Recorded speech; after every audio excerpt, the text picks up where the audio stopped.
Good morning friends, তোমরা সবাই কেমন আছো? আশা করছি ভালো আছো। আমিও ভালো আছি। আরডি পরিবারের সকলকে স্বাগত জানিয়ে আবারও চলে এসেছি একটা নতুন ভিডিও সাথে নিয়ে। দেখো, এটা হচ্ছে একদম ফার্স্ট আর্লি মর্নিং। আমি সবেমাত্র ঘুম থেকে উঠলাম, আর ঘুম থেকে উঠেই দেখছি বৃষ্টি হচ্ছে। মানে বলতে পারো 5:30 থেকে বৃষ্টি আরম্ভ হয়ে গেছে। আর কি বলো তো, একদিকে কিন্তু বৃষ্টি দেখতে খুব ভালোই লাগছে, তো সেই জন্য আমি এটা তোমাদের সঙ্গে শেয়ার করলাম। আর বলতে পারো দীর্ঘ অপেক্ষার অবসান ঘটিয়ে একটু স্বস্তির নিঃশ্বাস ফেলা গেল। আসলে এই কয়েকটা দিন যা প্রচণ্ড ভ্যাপসা গরম পড়েছিল, আজ একটু মানে ঠান্ডা ওয়েদারটা হবে বলে মনে হচ্ছে। তো বৃষ্টি তো বৃষ্টির মতো হচ্ছে, এদিকে প্রচণ্ড হাওয়াও দিচ্ছে, কিন্তু তাই বলে আমার কাজ তো আর থেমে থাকবে না। আমাকে তো আমার ডিউটি পালন করতেই হবে। আমি বলে না, মেয়েদের তো কোনো ছুটি হয় না, তাই না? সংসারের কাজকর্ম থেকে মেয়েদের কোনো ছুটি ছাটা থাকে না, সে ঝড়ই হোক বৃষ্টিই হোক যাই হোক না কেন। ওই যে দেখলে রাস্তা দিয়ে একজন আশাকর্মী দিদিভাই গেল, তো সেও কিন্তু তার ডিউটি পালন করছে। তো চলো যথারীতি আমিও আমার ডিউটি পালন করি। বৃষ্টি হচ্ছে, ঠান্ডা ঠান্ডা ওয়েদার, আর এক কাপ চা না খেলে হয় বলো? তো ওই জন্যে দেখো চা বসিয়ে দিয়েছি।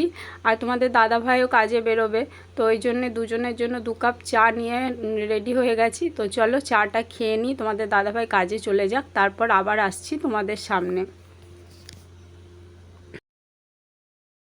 বাইরে কিন্তু প্রচণ্ড বৃষ্টি শুরু হয়েছে। আজ সকাল 6টা থেকে বৃষ্টি শুরু হয়ে গেছে।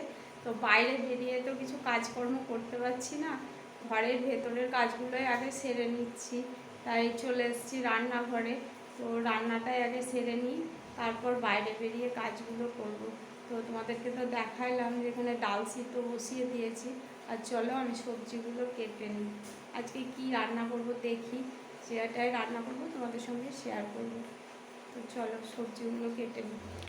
তো দেখো, এখানে আমি ডাল সিদ্ধ বসিয়ে দিয়েছি। এটা মুসুরির ডাল সিদ্ধ করতে দিয়েছি। আজ একটু পেঁয়াজ ফোড়ন দিয়ে মুসুরির ডাল করব। আর কি কি সবজি হবে সেগুলোকে তোমাদের একবার দেখিয়ে দিই চলো।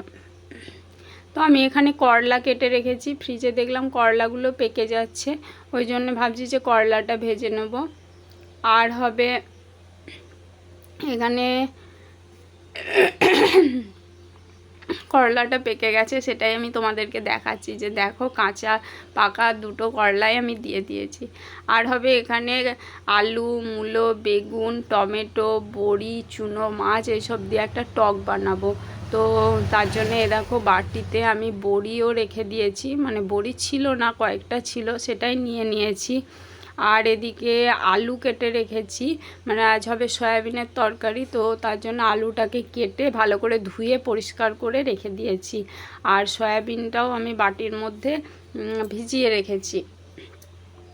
এখানে আমি ছোট দানার সয়াবিনটা নিয়েছি, ওই জন্য আলুগুলোকে খুব একটা বেশি বড় করিনি, ছোট করেই কেটে নিয়েছি। আর ডালটাও এর মধ্যে অলরেডি সিদ্ধ হয়ে গেছে, তো ওই জন্যে মানে রান্নাটা শুরু করে দিই। আর বাড়িতে আজকে না মাছ মাংস কিছু নেই, তো মাছ মাংস আনতে হলে আমাকেই যেতে হবে বাজারে। তো বৃষ্টির মধ্যে আমার আর বাজারে যেতে ভালো লাগছে না, তো এই সব দিয়েই আজকে আমাদের দুপুরে খাবারটা হয়ে যাবে। কারণ আমি আর আমার ছেলে তো খাবো, তোমাদের দাদাভাই তো বেরিয়ে চলে গেছে কাজে, আর আমার শাশুড়ি মাও নেই, ওই জন্য ভাবলাম এইসব দিয়েই আজকে চালিয়ে নিই। তো প্রথমেই আমি করলাটা ভেজে নেব। আর আমার শাশুড়ি মা নেই বলতে কি বলো তো, আমার শাশুড়ি মাকে এখন তোমরা কিছুদিন বাড়িতে দেখতে পাবে না, কারণ আমার শাশুড়ি মা গেছে পাঞ্জাব, মানে পাঞ্জাব হচ্ছে আমার মাসি শাশুড়ির বাড়ি, তো ওখানেই গেছে। তো চলো করলাটা ভাজার জন্য আমি প্রথমে কড়াইয়ের মধ্যে তেল দিলাম আর একটা কাঁচা লঙ্কা দিলাম, তারপর করলাটা ভাজতে শুরু করলাম। আর এখানে দেখো করলাটা প্রায় ভাজা হয়েও গেছে, এবার আমি করলাটাকে তুলে নেব। আর করলাটা ভাজার সময় না আমার অনেকটা পরিমাণে তেল পড়ে গেছে কড়াইয়ের মধ্যে, তো ওই তেলটার মধ্যে আমি ডালটা কিন্তু সম্বাদ দিয়ে দেব। এবার হয়তো অনেকে বলবে, দিদিভাই করলা ভাজার পর কড়াইটাকে পরিষ্কার না করেই ডালটা সম্বাদ দিচ্ছ, তাহলে তো ডালটা তেতকুটে লাগবে। কিন্তু না, বিশ্বাস করো সেটা কখনোই হয় না। আমি ওই কড়াইয়ের মধ্যেই পরবর্তী রান্নাটা করে নিই, কিন্তু কিছুই মনে হয় না, তোমরাও একবার করে দেখতে পারো। তো ডালটা সম্বাদ দেওয়ার জন্য একটু কালো জিরে কাঁচা লঙ্কা দিয়ে দিলাম, আর দিয়ে দেবো পেঁয়াজ। তো আজ আমি পেঁয়াজ দিয়ে মুসুরির ডালটা করে নেব। আর আমার চ্যানেলে যদি কোনো নতুন বন্ধু এসে থাকো তো প্লিজ আমার চ্যানেলটা সাবস্ক্রাইব করে আমার পাশে থেকেও আমাকে এগিয়ে যেতে সাহায্য করো। আর অলরেডি যারা এই কাজটা করে রেখেছো তাদেরকে জানাই অসংখ্য অসংখ্য ধন্যবাদ। তোমাদের সাহায্য ছাড়া আমি কখনোই এগিয়ে যেতে পারবো না। তো দেখো এখানে পেঁয়াজটা ভাজা ভাজা হয়ে গেছে, এবার একটু হলুদ দিয়ে দেব, তারপর আমি ডালটাকে সাম্বার দিয়ে দেব। আর আমার ছেলেকে আমি পড়তে বসিয়েছি, তো ও এসে ভীষণ বিরক্ত করছে। একবার বলছে মা পড়া হয়ে গেছে, একবার বলছে কি যে মা খিদে পেয়েছে, এই সব করছে। তো ওকে আমি বকাবকিও করছি যে তুই কি মানে 1 ঘন্টাও মানে এক মনে পড়া করতে পারিস না, বারবার তোকে উঠে আসতে হয়।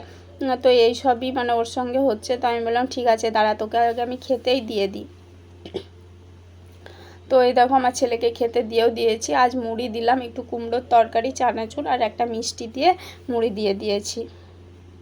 তো এটা হচ্ছে একদম বিকেলবেলা ঘুম থেকে উঠে তারপর তোমাদের সামনে এলাম। ঘুম থেকে উঠে বলতে একটু ফ্রেশ হয়ে তারপরে এলাম। আর সকালে তারপর আর ভিডিও করতে পারিনি, কারণ মোবাইলে চার্জ শেষ হয়ে গেছিলো। ছেলে এখনও ঘুমাচ্ছে, ঘুম থেকে ওঠেনি। তো আমি ভাবছি একটু চা খাবো। তো চলো চাটা খাই, তারপর আবার তোমাদের সামনে আসছি। ছেলেকে ঘুম থেকে ওঠাই, ও এখনও ঘুমাচ্ছে। তো চলো চা খাই। আর এটা হচ্ছে সন্ধেবেলা নয় ঠিক, তোমাদের দাদাভাই ডিউটি থেকে ফেরার পর ওকে আজকে একটু স্প্রাইট দিলাম। ও বলছে আমাকে ঠান্ডা জাতীয় কিছু দাও।